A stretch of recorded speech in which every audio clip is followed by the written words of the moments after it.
आज क्योंकि सारे फैट सॉल्युबल हम लोग कवर करेंगे, कोशिश करेंगे। तो देखिए, विटामिन ए स्टार्ट करते हैं हम। इसे क्या कहते हैं? इसे रेटिनॉल भी कहते हैं। जो इसका साइंटिफिक नेम आप ऊपर देख रहे होंगे, जो है क्या है? रेटिनॉल। और जो विटामिन ए का जो मेन सोर्स है वो क्या होता है? एनिमल सोर्स होता है। वैसे इसके प्लांट सोर्स भी होते हैं, लेकिन मुख्य रूप से जो कहा जाएगा वो एनिमल सोर्स ही कहा जाएगा। फिर आप इसमें देखिए कि प्लांट सोर्स में कौन कौन से आते हैं। तो फ्रूट्स जितने भी आ रहे हैं ना, सबसे पहले फ्रूट्स को इसमें इम्पोर्टेंट बताया गया है, जैसे मैंगो, पपाया। ये भी हरी माधवी पत्तेदार जी, सब्जी। Sorry disturb. हेलो। हाँ जी। हाँ माधवी जी, स्क्रीन रोटेट कर लीजिए ना। ठीक से नहीं दिख रही है, बहुत ही छोटी स्क्रीन दिख रही है, आप रोटेट कर लीजिए। Okay, thank you. हाँ जी। तो देखिए, प्लांट सोर्स में कौन कौन सा है? Mango, papaya, tomato, Apple. Green leafy vegetables हैं, पालक, पुदीना, धनिया। और ये जितनी बथुआ जो ये जो आता है, इन सब में प्लांट सोर्सेज में होता है। उसके बाद एनिमल सोर्स में मिल्क, मिल्क प्रोडक्ट्स, सी फिश जो भी होती हैं, और एनिमल लिवर, एग। इन सभी में क्या पाया जाता है? विटामिन ए सबसे अधिक पाया जाता है। फिर आप देखेंगे जो सब्जियों में हरा कलर किसके कारण होता है? जो ग्रीन वेजिटेबल्स होती है, क्लोरोफिल के कारण। फिर क्लोरोफिल के कारण सब्जियां हरी हमें दिखाई देती हैं। नेक्स्ट देखेंगे इसका जो क्लासिफिकेशन है, इसको दो भागों में बांटा गया है विटामिन ए को। पहला है विटामिन ए, फिर दूसरा है प्रो विटामिन ए, जिसे कैरोटीनॉइड कहते हैं। जो विटामिन ए है वो एनिमल सोर्स में पाया जाता है। जो कैरोटीनॉइड है वो किस में पाया जाता है? प्लांट सोर्सेज में पाया जाता है। इसका ज्यादा अंदर नहीं पढ़ने की जरूरत है, सिर्फ क्लासिफिकेशन ही कभी कभी पूछ लेते हैं कि कितने उसमें डिवाइड किया गया है। उसके बाद आता है डेली रिक्वायरमेंट इसका। दीदी एक बार क्लासिफिकेशन बता दीजिए। इसका क्लासिफिकेशन टू टाइप से बताया है। एक विटामिन ए जिसे रेटिनॉल बोलते हैं, जो इसका ऑलरेडी साइंटिफिक नाम है। दूसरा है प्रो विटामिन ए, जिसे कैरोटीनॉइड कहते हैं। जैसे विटामिन ए को रेटिनॉल बोलते हैं साइंटिफिक, ऐसे दूसरे वाले को प्रो विटामिन ए या फिर कैरोटीनॉइड। जो विटामिन ए रेटिनॉल है वो एनिमल सोर्स में पाया जाता है। जो खारे पानी में जो जीव होते हैं ना, उनमें सबसे ज्यादा मिलता है ये। और दूसरा जो सिंपल फिश होती हैं, जो तालाब की मछली, झरने, इनकी जो फिशेज होती हैं उनमें पाया जाता है ये। और दूसरा जो कैरोटीनॉइड है वो किस में होता है? जो जितनी भी ग्रीन लीफी वेजिटेबल्स हैं, मैंगो, बनाना, पपाया, इन सब में पाया जाता है। इसके बाद देखिए, जो इसका डेली रिक्वायरमेंट है अडल्ट्स में, जो अडल्ट होते हैं उनमें कितना है? 600 माइक्रोग्राम, 600 माइक्रोग्राम विटामिन ए की आवश्यकता होती है। ये जो माइक्रोग्राम को कैसे लिखते हैं? यू और जी करके लिखते हैं। ये इसका लिखने का सिंबल है। उसके बाद आप लोग जो कैरी, मैंने इसकी जरूरत तो नहीं पड़ती है, जरूरत अगर होगी तो विटामिन ए की पूछेंगे, लेकिन प्रो विटामिन ए की अगर आप लोगों को लिखना है तो आप अपने नोट्स में लिख लीजिए। जो कैरेटिनॉइड है उसकी डेली रिक्वायरमेंट होती है 2400 माइक्रोग्राम। एडल्ट में जो विटामिन ए की आवश्यकता है वो 600 माइक्रोग्राम है, और कैरेटिनॉइड की 2400 माइक्रोग्राम। फिर उसके बाद अब इसका बायोमेडिकल इंपॉर्टेंस देख लेते हैं क्या है। तो सबसे पहले तो विजन, यानी कि जो देखने के लिए आयंस के रेटिना लेयर पर जो दो सेल्स पाई जाती हैं, रॉड्स और कॉन्स, उनको ये सपोर्ट करता है। अगर हम विटामिन ए प्रचुर मात्रा में लेंगे तो आंखों की ज्योति हमारी जल्दी से जल्दी नहीं खराब होगी। उसके बाद आता है ये जो हमारे रोडोप्सिन और आइडोप्सिन, ये आंखों की दो बोन्स के नाम है। ये जो नसें छोटी छोटी है जो आप देखते होंगे, क्लियर बनती है, एक काला काला सा जो एक गोला रहता है, फिर उसके नीचे एक व्हाइट कलर की लेयर रहती है उसके भी अंदर। तो ये किसके लिए रेस्पॉन्सिबल होते हैं? लाइट के लिए रेस्पॉन्सिबल होते हैं। और जो एडॉप्शन है ये कलर के लिए, जो भी हम हमारी आंख पे जो पिक्चर बनती है, जो कलरिंग है या सिर्फ ब्लैक एंड व्हाइट है, जो भी हमें दिखता है वो किसकी वजह से होता है? एडॉप्शन के लिए। तो ये इन दोनों के लिए विटामिन ए अगर हम प्रचुर मात्रा में लेंगे तो हमारी आईज वर्क करेंगे, अदरवाइज हमारी आईज धीरे धीरे, आईसाइट हमारी वीक होती जाएगी। उसके बाद हम दूसरे नंबर पे देखते हैं मेंटेनेंस ऑफ एपिथेलियल टिश्यू।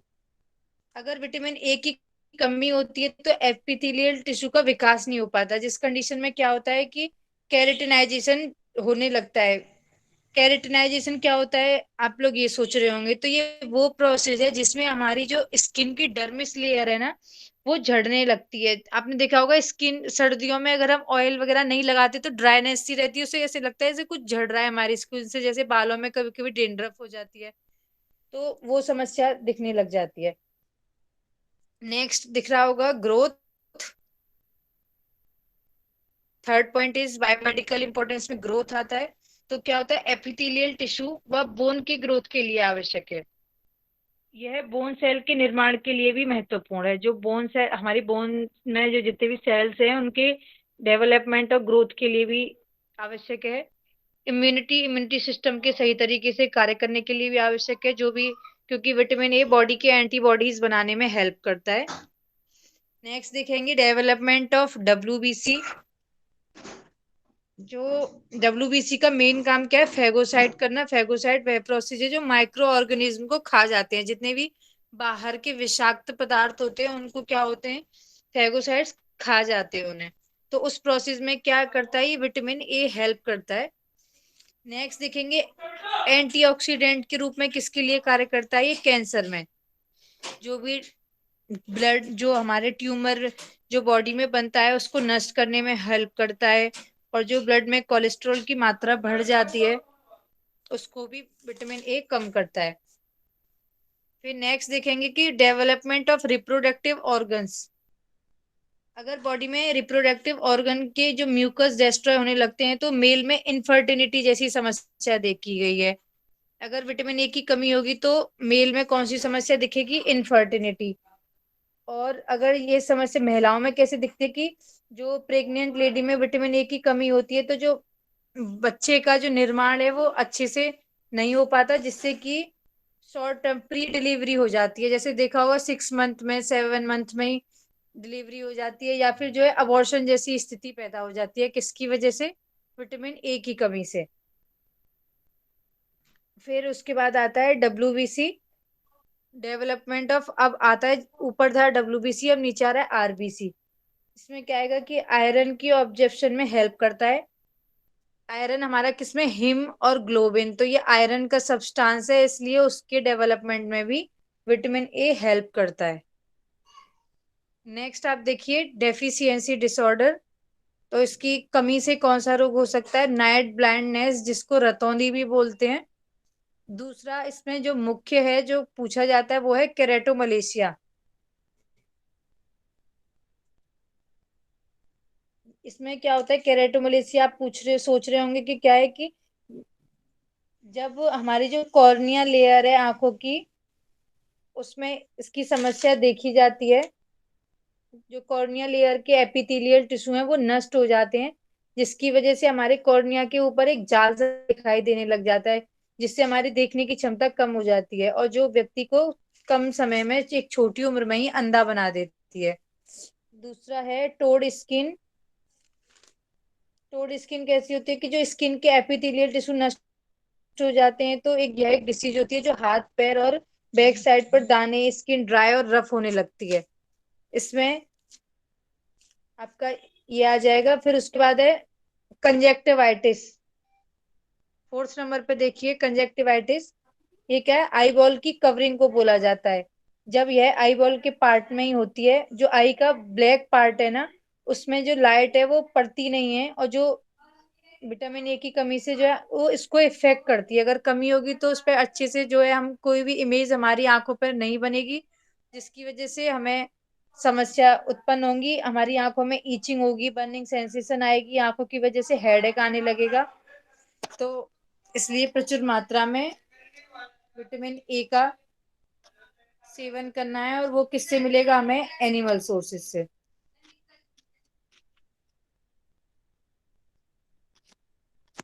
अब नेक्स्ट देखिए विटामिन डी। ए हमारा कंप्लीट हो गया है। अब उसके बाद देखिए कहाँ गया,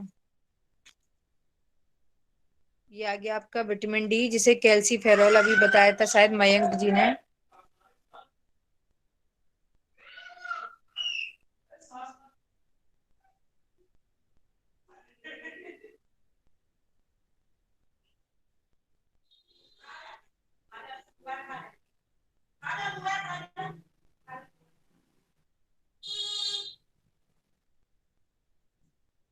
देखिए इसका दूसरा नाम क्या है विटामिन डी का, कैल्सीफेरोल है, और इसे सनसाइन विटामिन भी कहा जाता है।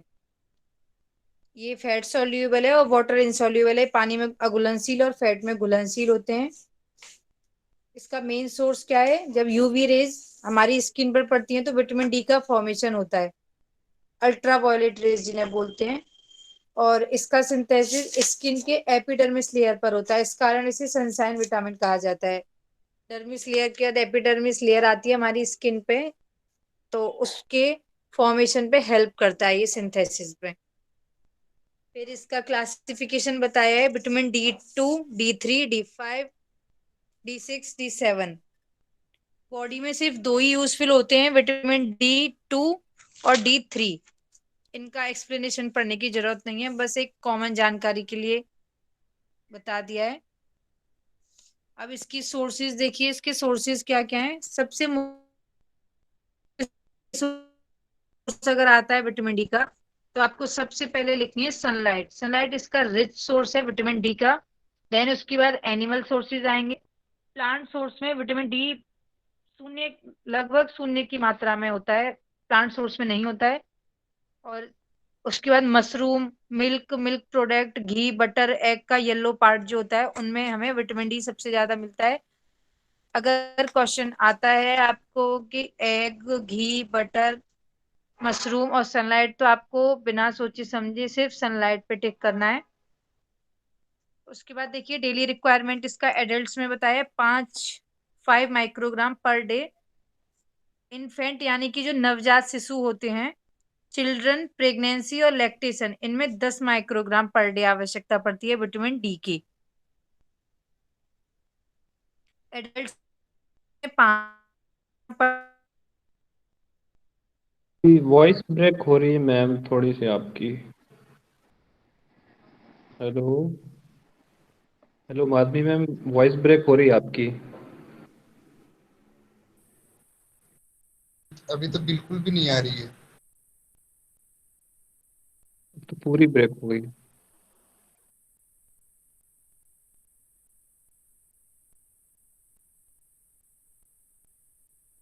ऐसा तो नहीं कि वो पढ़ा रही हैं हम लोग सुन नहीं पा रहे हैं। ये बिल्कुल आवाज नहीं आ नहीं रही आ रही है इसमें। मयंक जी। उनको आवाज आ रही होगी पर वो हमें बोल नहीं पा रही होंगी, उनका नेटवर्क से नहीं होगा। वो म्यूट तो नहीं हो गई कहीं? सोनिया जी आ गई क्या? शूट नहीं हुई है, वो बोल रही हैं पर आवाज नहीं आ रही होगी अपन को। उनका माइक देखिए ना, ब्लर कर रहा है।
हेलो।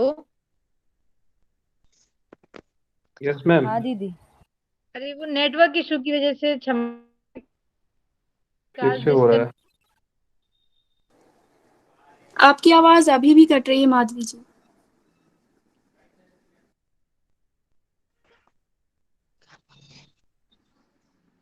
पूजा जी आपकी आपकी आवाज बिल्कुल भी नहीं आ रही है, आप नेटवर्क में जाइए।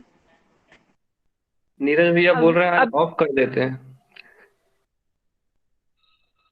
अब भी क्लास आवाज नहीं आ रही। जी मैम अभी आ रही है। अभी आ रही है। हाँ, थोड़ा सा ना नेटवर्क इशू हो गया है, पता नहीं किस वजह से, अभी शायद ठीक आएगी। हाँ आप ठीक है, आप कंटिन्यू करिए।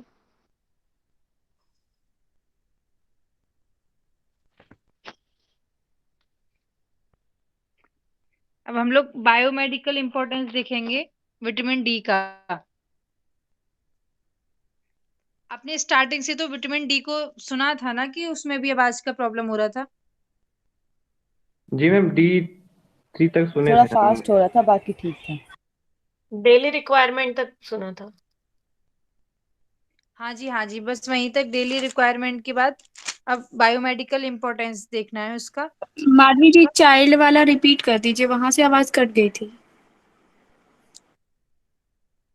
चाइल्ड वाला तो कुछ था ही नहीं, बस मैंने रिक्वायरमेंट बताया था कि एडल्ट में 5 माइक्रोग्राम पर डे आवश्यकता पड़ती है, और जो इन्फेंट, चिल्ड्रन, प्रेगनेंसी और जो लैक्टेशन पीरियड होता है उसमें 10 माइक्रोग्राम पर डे आवश्यकता होती है विटामिन डी की। आपने देखा होगा शायद, इसीलिए ना छोटा बच्चा होता है तो उसको कहते हैं ना कि धूप दिखानी चाहिए, तो उसकी बोन से स्ट्रेंथनिंग आएगी। तो वो इसीलिए विटामिन डी सबसे ज्यादा सनसाइन विटामिन भी कहा जाता है, इसलिए उसको। अब बायोमेडिकल इंपॉर्टेंस में आप देखेंगे, first one is promotes the absorption of calcium and phosphorus. जो हमारे मिनरल्स होते हैं कैल्शियम और फॉस्फोरस, उसके एब्जॉर्प्शन में क्या करता है, ये हेल्प करता है विटामिन डी। देन उसके बाद आता है कि maintenance the concentration of calcium phosphorus. Same वही बात आएगी ऊपर वाली, जब एब्जॉर्प्शन में हेल्प करेगा तो वो जो है ब्लड के मेंटेनेंस में भी कैल्शियम और फास्फोरस की मात्रा को मेंटेन करके चलेगा। जो ब्लड में कैल्शियम की मात्रा हमारी कितनी होती है, 8.5 टू 10.5, और फास्फोरस की 2.5 टू 4.5 लेवल। क्या करता है, इस लेवल को मेंटेन करके रखता है। अगर कमी होगी तो ये हमारा गड़ा जाएगा, जिसकी वजह से हमारे जो ब्लड है उसमें प्लेटलेट्स डाउन होंगी, या फिर ब्लड कम हो जाएगा बॉडी में, ये समस्या देखने को मिलेंगी। फिर नेक्स्ट देखेंगे फॉस्फोरस, फिर उसके बाद लिख रहा है formation of bone. Third point देखिए, तो बोन के फॉर्मेशन में भी विटामिन डी जो है हेल्प करता है, तभी वो छोटे बच्चे को उनके स्टार्टिंग के डेज से ही, जब बच्चा 1 2 3 डेज का ही होता है, तभी से उनको धूप दिखाई जाती है। फिर उसके बाद आप देखिए हेल्पफुल फॉर ग्रोथ, ग्रोथ के लिए भी हेल्पफुल है सनसाइन। इम्पोर्टेंट फॉर टीथ, दांत, दांतों को स्वस्थ बनाए रखने के लिए भी आवश्यक होता है। विटामिन डी की कमी होगी तो दांत झड़ने लगेंगे, कैविटी होगी, कीड़ा लगने लगेगा, बहुत सारी समस्याएं देखने को मिलेंगी। फिर उसके बाद है डिपोजिशन ऑफ कैल्शियम और फास्फोरस इन बोन। तो इसमें क्या है, कैल्शियम और फास्फोरस के बोन में जमा होने के लिए विटामिन डी का होना आवश्यक है। अगर विटामिन डी की कमी होगी तो बोन में इन दोनों का डिपोजिशन नहीं हो पाएगा, और बोन्स इरेगुलर होगी तो हमारी जो समस्याएं हो जाती हैं छोटी सी एज में, काइफोसिस और स्केलेरोसिस, ये बहुत सारी समस्या, कुवड़ वुबड़ बनना, रिकेट्स, आपने सुना होगा, ये पैर कमजोर होते हैं, वो इस तरीके की समस्या देखने को मिलेगी। और लास्ट देखेंगे रीएब्जॉर्प्शन ऑफ किडनीज। इसमें क्या आएगा, विटामिन डी जो होता है वो किडनी में नेफ्रॉन के कैल्शियम लेवल को इंक्रीज करता है। नेफ्रॉन के रीएब्जॉर्प्शन की जो प्रक्रिया है उसको इंक्रीज कर देगा, तो जो है जो हमारा एक्सक्रीशन सिस्टम है वो डिस्टर्ब हो जाएगा, जिससे किडनीज अपना प्रॉपर वर्क नहीं कर पाएंगी। उसके बाद अगर आप लोगों को ये जो बायोमेडिकल इंपॉर्टेंस है इनका वो विस्तृत रूप चाहिएगा, डिस्क्रिप्टिव रूप, तो मैं आप लोगों को भेज दूंगी। अगर आवश्यकता नहीं हो और आप पढ़ सकते हो और समझ में आ रहा हो तो फिर कोई बात नहीं है। मैम ये किडनी वाला एक बार रिपीट करेंगे क्या? विटामिन डी जो होता है ना, वो किडनी में जो नेफ्रॉन का प्रोसेस रहता है ना, जो रीअब्जॉर्प्शन फॉर्मेशन, 3 प्रोसेस होती है ना किडनीज की काम करने की, तो जो उसमें रीअब्जॉर्प्शन की प्रक्रिया है उसमें विटामिन डी हेल्प करता है। अगर विटामिन डी कम या ज्यादा मात्रा में होगा तो वो जो नेफ्रॉन की जो ट्यूब्स हैं उसमें कैल्शियम की जो मात्रा है वो ढंग से पहुंच नहीं पाएगी, और पहुंच नहीं पाएगी तो कैल्शियम हमारी बॉडी को मिलेगा ही नहीं। वो क्या होगा, सीधा एक्सक्रीट होके हमारी बॉडी से बाहर चला जाएगा। Okay ma'am. अब डेफिशिएंसी डिसऑर्डर देखेंगे, इसमें इन्फेंट्स और चिल्ड्रन में क्या होता है, रिकेट्स की समस्या देखी जाती है, जो आपने जनरली बचपन से पढ़ते आ रहे होंगे, साइंस तो उसमें सुनी होगी। और दूसरी होती है ऑस्टियोमलेशिया।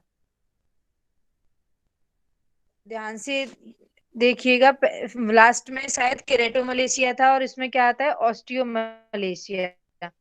ये किस में होती है, 1 साल से 3 साल तक के बच्चों में। इसके सिम्टम्स क्या क्या होते हैं, रिकेट्स के तो बो शेप्ड लेग होते हैं, धनुष के आकार के पैर होते हैं बच्चों के, आपने देखे होंगे। चिड़चिड़ापन रहता है, बाहर की तरफ चेस्ट उभरा हुआ रहेगा, pigeon chest, irritability, softness of skull, skull bone soft हो जाएगी। जब नॉक नहीं होते यानी कि चलते हैं तो क्या करते हैं, घुटनों को जब हम चलेंगे तो घुटनों में ना आवाज आएगी टकराने की आपस में। काइफोसिस देखिए जो मैं बता रही थी, इनलार्जमेंट ऑफ जॉइंट, जॉइंट में सूजन आने लगेगी। और ऑस्टियोमलेशिया क्या होता है, ये एडल्ट्स में होने वाली समस्या है जिसमें विटामिन डी की डेफिशिएंसी से डीमिनरलाइजेशन होने लगता है।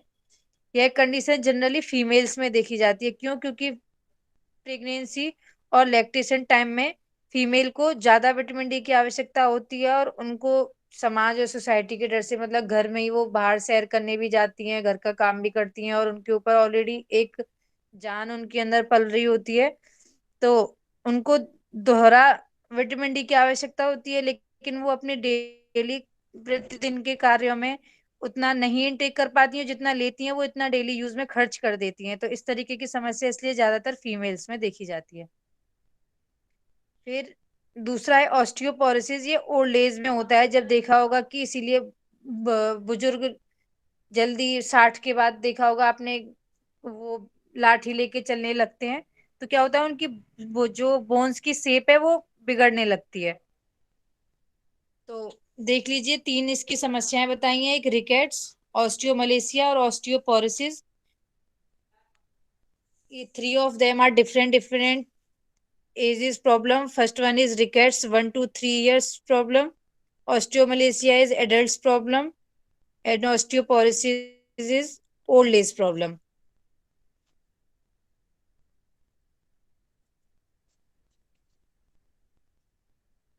फिर उसके बाद बायोमेडिकल इंपॉर्टेंस आप लोगों ने देखी थी।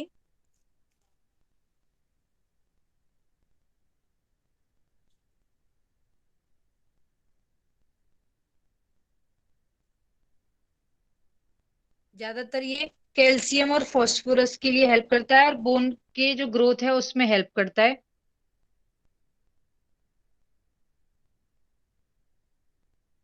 उस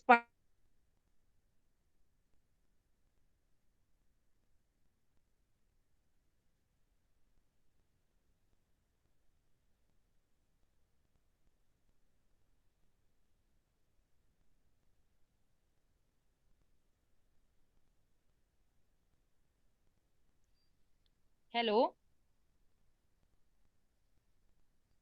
प्रेरणा जी, समझ में हाँ आ रहा दीदी, है? वॉइस नहीं आ रही थी पूजा जी, दीदी, जी वॉइस जी मैम मैम नहीं आ अभी आ रही। वॉइस रही है नहीं आ वॉइस। रही आपकी। अब आ विटामिन रही। अभी आ रही है मैम। विटामिन ए और विटामिन डी सभी को समझ में आ गया ना? फिर मैं नेक्स्ट स्टार्ट कराऊं, या फिर किसी को कोई प्रॉब्लम हो तो पूछ लीजिए, या कुछ सुनाई नहीं दिया तो पूछ लीजिए।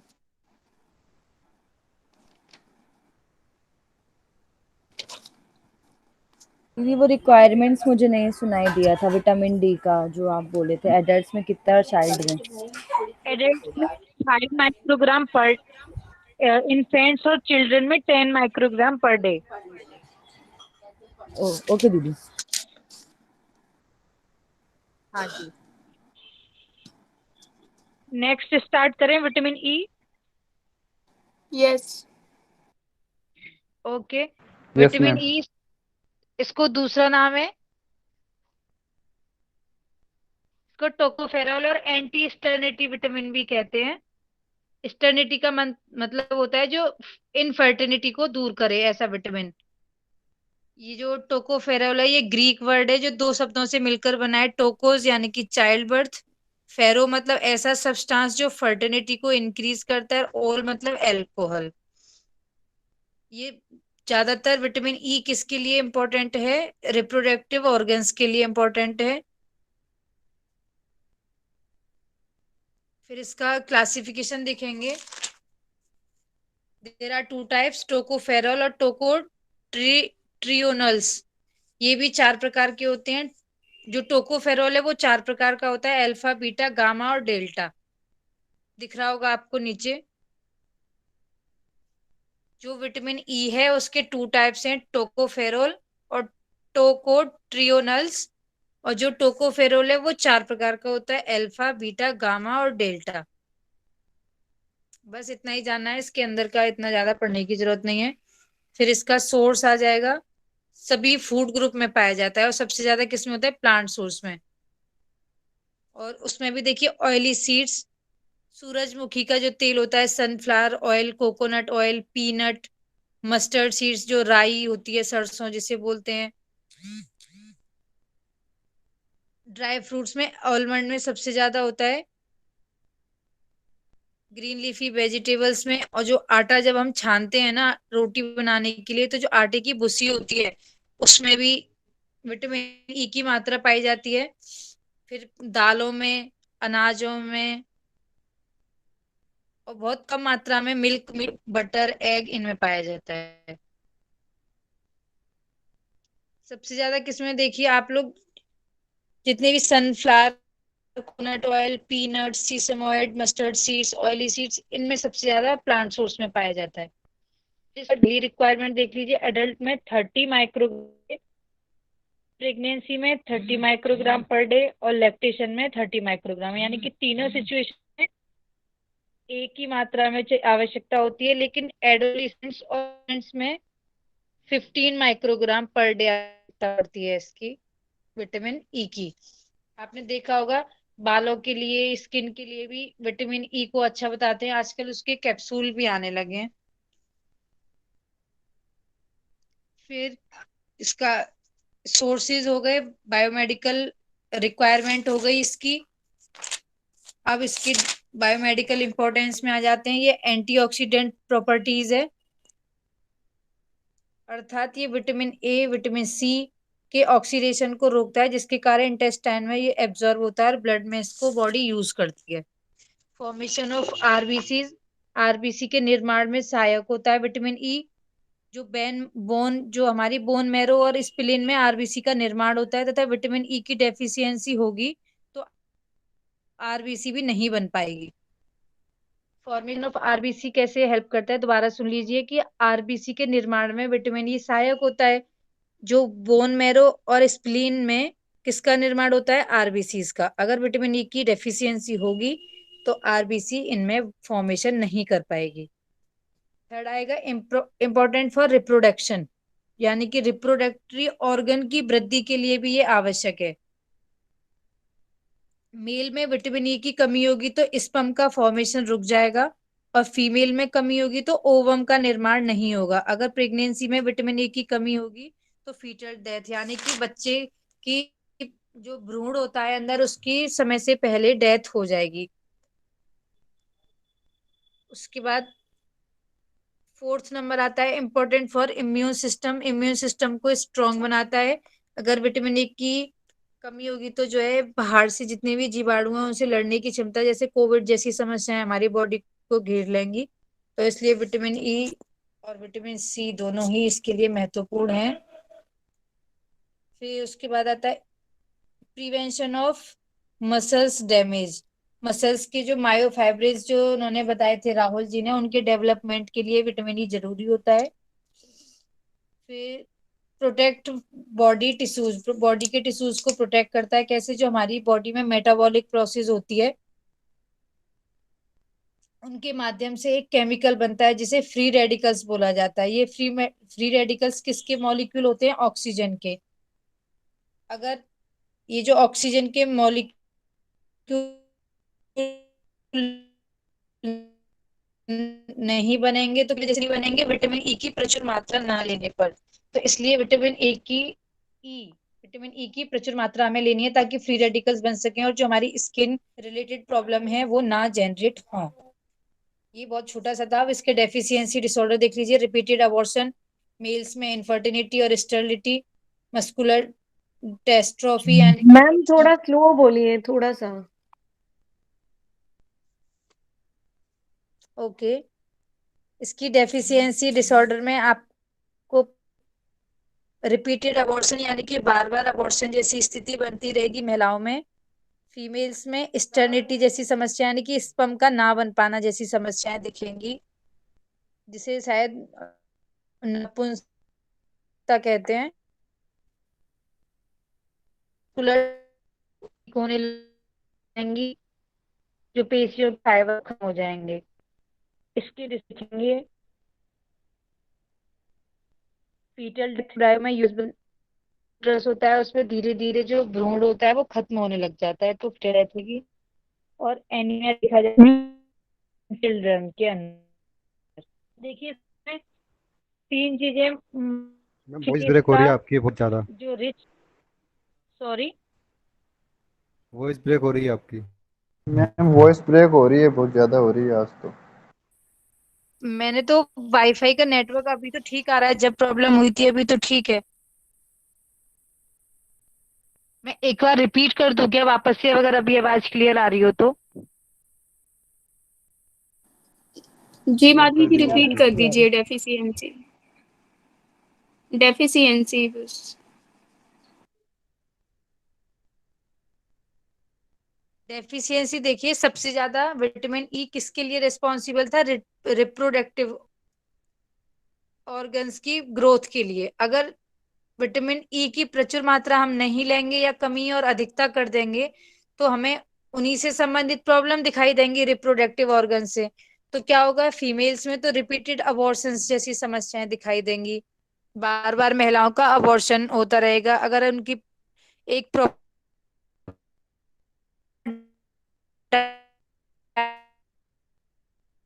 में जितनी उससे पर डे बताई गई 30 माइक्रोग्राम, तो वो ठीक है।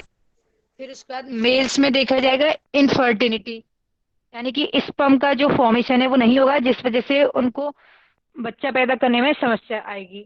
फिर उसके बाद आता है मस्कुलर डिस्ट्रॉफी, जो पेशियां वीक होती है, यानी कि जो मसल्स के और बोन्स के फाइबर्स हैं वो कम होने लगते हैं, जिसकी वजह से पेशियां वीक हो जाती हैं, तो उस प्रॉब्लम को बोलते हैं muscular dystrophy. Fourth one is skin disorders. Fifth one is fetal death यानी कि भ्रूण हत्या।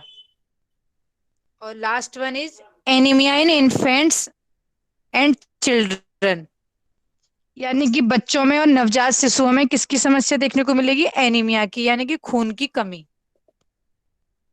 अभी समझ में आया सबको? एक बार और देख लीजिए इसके biomedical importance. Antioxidant properties, formation of RBCs, important for reproduction, important for immune system, prevention of muscle damage, protect body tissue. Daily requirement देख लीजिए। एडल्ट प्रेगनेंसी और लैक्टेशन पीरियड में 30 माइक्रोग्राम आवश्यकता होती है। बाकी एडोलिसेंट और इन्फेंट्स में 15 और 5 माइक्रोग्राम पर डे आवश्यकता होती है। हाईली सोर्स कौन से होते हैं इसके? Plant sources. प्लांट सोर्स में सबसे ज्यादा होता है, जिसमें कि oily seeds, mustard seeds, sunflower oil, coconut oil, peanut oil, इनमें सबसे ज्यादा विटामिन ई पाया जाता है। ड्राई फ्रूट्स में एलमंड में सबसे ज्यादा, बादाम में सबसे ज्यादा विटामिन ई की मात्रा।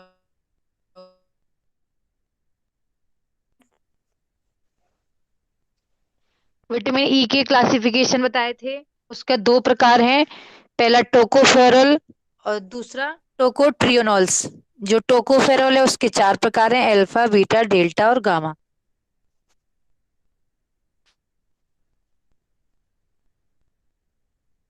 विटामिन ई का नाम दूसरा क्या है? साइंटिफिक नेम टोकोफेरॉल,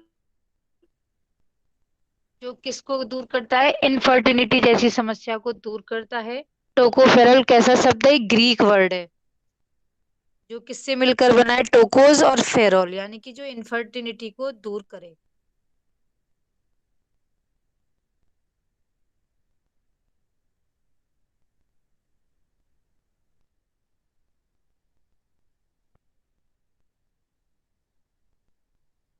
अब नेक्स्ट वन इज विटामिन के। पूजा जी अभी आवाज आ रही है ना क्लियर? हाँ दीदी आवाज आ रही है हेलो। क्लियर। हाँ जी, ओके, थैंक यू। अभी देखिए, अब विटामिन के पढ़ेंगे हम, जिसे क्या कहते हैं, इसे एंटी ब्लीडिंग विटामिन भी कहते हैं, एंटी होम्योरेज विटामिन भी कहते हैं, यानी कि ये ब्लड के लिए ज्यादा रेस्पॉन्सिबल होता है। जो हमारी ब्लड फॉर्मेशन है, ब्लड सेल्स हैं, उनके लिए बहुत इंपॉर्टेंट है विटामिन के। इसे कोएगुलेटिव विटामिन भी कहते हैं। पानी में अघुलनशील और वसा में घुलनशील। इसके रिच सोर्स क्या है? प्लांट सोर्स इसका रिच सोर्स है।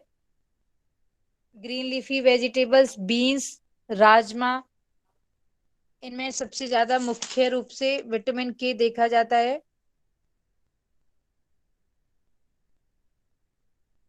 इसका जो फंक्शन है वो है एक्सिस ब्लीडिंग को रोकना।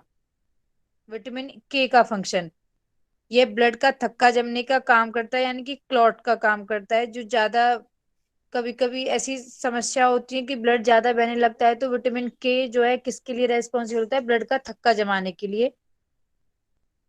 एक्सटर्नल या इंटरनल ब्लीडिंग को रोकने के लिए भी रेस्पॉन्सिबल होता है विटामिन के। ये मैम समस्या शुगर ज्यादातर, में। ये विटामिन की, हेलो। सॉरी, हाँ जी, ये मैम डायबिटीज की बीमारी में विटामिन कम हो जाता है क्या मैम? जल्दी डायबिटीज घाव की नहीं बीमारी भरता में है? जल्दी घाव भी नहीं भरता है बोलते हैं डायबिटीज में। वो उसके सिम्टम में आ जाता है अच्छा, कि, इससे रिलेट नहीं करता हाँ, हो? घा वो इससे रिलेट नहीं करता, वो कार्बोहाइड्रेट से ज्यादा रिलेट करता है। और ये उसका एक सिम्टम है डायबिटीज का, कि घाव ना भरना जल्दी। लेकिन विटामिन के का और उसका आपस में कोई डायबिटीज का खास। उसके बाद क्लासिफिकेशन देखेंगे विटामिन के का। तो विटामिन के 3 प्रकार का है, K1, K2, K3। K1 sources कौन कौन से हैं? Plant source, green leafy vegetables, beans, लोबिया, राजमा, और जो जड़ में जो चीजें उगती हैं, यानी कि अरबी हुई, आलू हुआ, और कौन सी चीजें जड़ में होती हैं, जो रूट वेजिटेबल्स है, वो सब इसमें आएंगे।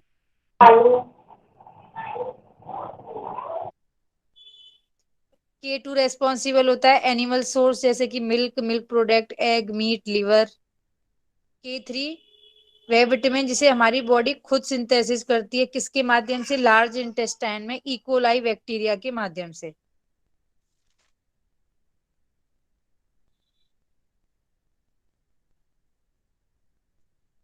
इसका सोर्सेज देख लीजिए, प्लांट सोर्स कौन कौन से हैं? सिट्रस फूड, यानी कि जो खट्टे पदार्थ होते हैं, मौसमी, संतरा, नींबू, इमली। Green leafy vegetables, strawberry, cherry, plum, बेर में। और animal source egg, meat, liver, milk product, fish, ये सब हैं।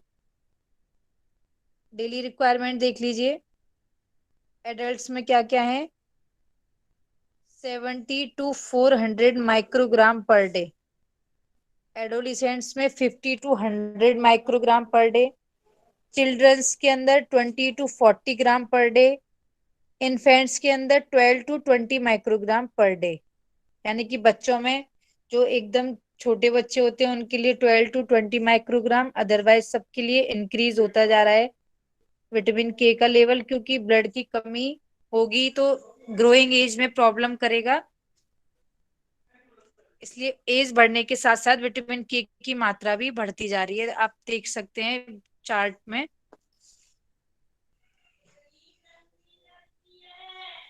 उसके बाद आता है बायोमेडिकल इंपॉर्टेंस, ब्लड क्लॉटिंग में हेल्प करता है। ये जो दो हैं ऊपर वाले, फर्स्ट एंड सेकंड, ये मेन इसके बायोमेडिकल इंपॉर्टेंस है। फिर उसके बाद है फॉर्मेशन ऑफ प्रोथ्रोम्बिन, जो विटामिन के में जो हमारी आर्टरीज व वेन में जो हार्डनेस को कम करता है, क्या, विटामिन के, जिसकी वजह से हाई ब्लड प्रेशर जैसी समस्या कम होती है। जो फॉर्मेशन ऑफ प्रोथ्रोम्बिन है, ये किसका मेन कारण होता है? हाई ब्लड प्रेशर का। अगर विटामिन के की मात्रा हमारी बॉडी में कम होगी या ज्यादा होगी, ज्यादा भी हानिकारक है और कम अगर ज्यादा होगी तो हाई ब्लड प्रेशर, क्योंकि आर्टरीज और वेन में क्या आ जाएगी? हार्डनेस आ जाएगी। और जो विटामिन के अगर हम प्रचुर मात्रा में लेंगे तो ये क्या करता है? उसकी हार्डनेस को कम करेगा, जिससे ब्लड प्रेशर जैसी प्रॉब्लम नहीं होगी। फिर है सपोर्ट्स हार्ट हेल्थ, यानी कि विटामिन के, मम्मी कितनी तेज बोली, कैल्शियम व फास्फोरस के डिपोजिशन में हेल्प करती है। इस तरह से बोन को ये क्या करता है? हेल्दी बनाता है। फोर्थ नंबर का क्या है? इम्प्रूव्स बोन डेंसिटी, यानी कि ब्रेन के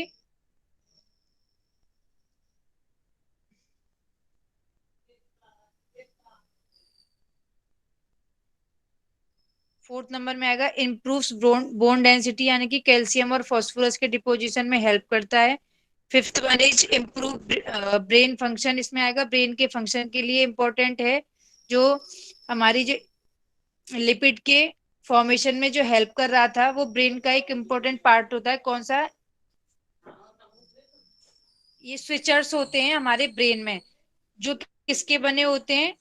जो स्विचर्स होता है उनमें ब्लड की आवश्यकता होती है। स्विचर्स की जो छोटी छोटी वेन्स होती हैं, उसमें अगर उनमें ब्रेन में ढंग से अगर ब्लड सप्लाई नहीं हो पाएगा, अगर आर्टरी जो वेन में अगर सूजन आ जाएगी या हार्डनेस आ जाएगी, तो उसकी वजह से ब्रेन अपना प्रॉपर वर्क नहीं करेगा, जिससे कि जो इम्पल्सेस हैं, जो सेंसरी जो और मोटर जो नर्व्स पास करती हैं, वो मैसेज ढंग से नहीं पास कर पाएंगी।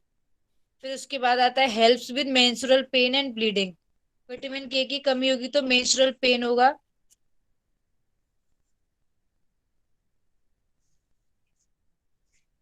इसका जो डेफिशिएंसी डिसऑर्डर है वो विटामिन ई के जैसा ही है। एडल्ट में कोई समस्या नहीं दिखती, लेकिन जो इन्फेंट्स में दिखती है वो क्या होता है? उनकी इंटेस्टाइन जो है डेवलप नहीं हो पाती। और स्किन में छोटे बच्चों के देखा होगा रेड सी स्किन पड़ जाती है, तो वो इसी के कारण होता है, विटामिन के की वजह से, क्योंकि उनकी जो मेम्ब्रेन है वो क्या हो चुकी होती है? डैमेज हो चुकी होती है, जिस वजह से ये समस्या देखी जाती है। कौन सी? स्किन पे जो रेडनेस आ जाती है छोटे बच्चों की पे। मैम ये इन्फ्लेमेशन बता रहे हो आप? ये नहीं, जो इन्फ्लामेशन, मैं डेफिशिएंसी बता रही हूँ। उसमें था ना मैम इन्फ्लेमेशन? नहीं, मैंने बोला इन्फेंट्स में इंटेस्टाइन डेवलप नहीं होती, इन्फ्लामेशन नहीं बोला, इंटेस्टाइन डेवलपमेंट रुक जाता है। दो इंटेस्टाइन होती है ना, लार्ज स्मॉल, उनका डेवलपमेंट नहीं हो पाता छोटे बच्चों में।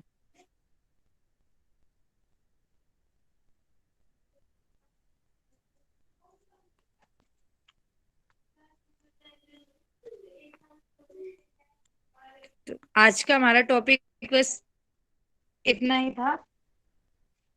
ये आज हमारे फैट सॉल्यूबल जितने भी विटामिन हैं वो हमारे खत्म हो गए। अब कल से हम वाटर सॉल्यूबल विटामिन, जो विटामिन बी कॉम्प्लेक्स और विटामिन सी स्टार्ट करेंगे।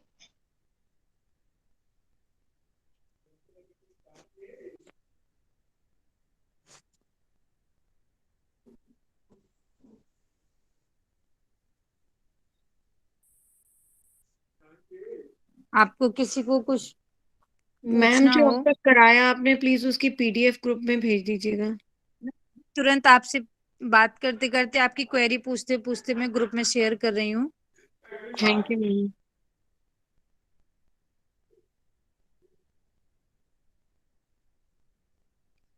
ग्रुप में पहुंच गई है पीडीएफ, आपसे भी देख लीजिएगा अगर नहीं समझ में आया हो तो।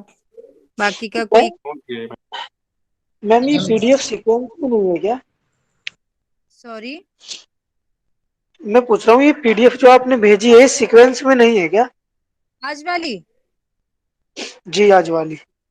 नहीं, आज वाली सीक्वेंस में सारी एक्चुअली ना कुछ कुछ जगह स्टोरेज और मैंने वो भी लिखा था एब्जॉर्प्शन, लेकिन मैंने बाद में सिलेबस में देखा तो वो आपके सिलेबस में है ही नहीं, और वो मैंने एक्स्ट्रा पढ़ लिया था। तो मैंने फोटो को फिर दूसरे तरीके से खींचा है, कुछ फोटो को हॉरिजॉन्टल खींचा है, कुछ फोटो को वर्टिकल, इस वजह से आपको लग रहा होगा कि वो सीक्वेंस में नहीं है, जी जी, इसलिए लेकिन मैं पूछ रहा सीक्वेंस में था। है सारे। मैम हाँ जी, इसीलिए इशू लगता है। जी मैम, विटामिन ई को सौंदर्य विटामिन भी कहा जाता है क्या? हाँ जी, हाँ जी, सौंदर्य विटामिन भी कहा जाता है, इसीलिए तो स्किन के लिए विटामिन ई के कैप्सूल्स लोग बाग आजकल एलोवेरा के साथ मिक्स करके यूज कर रहे हैं। जी मैम, मैंने किसी बुक में देखा कि इसी विटामिन की वजह से हेयर लॉस होता है। हाँ हाँ, हेयर लॉस के लिए भी रिस्पॉन्सिबल है एग। आपने देखा होगा कि एग में लोग ना एग का जो येलो वाला पार्ट होता है उसमें मिक्स करके और कर्ड के साथ यूज करते हैं विटामिन ई। जी मैम इसकी गोली, इसकी कैप्सूल भी आती है ना मार्केट में, हरे कलर की होती है। हाँ, उसकी आती कैप्सूल हेयर में लगाने के लिए। स्किन के जी लिए जी। येलो आता है और ग्रीन कलर का हेयर में लगाने के, आजकल येलो कलर में भी प्रोवाइड है। यस मैम, वो डिफरेंट टाइप है कलर्स उनका। जी हाँ जी।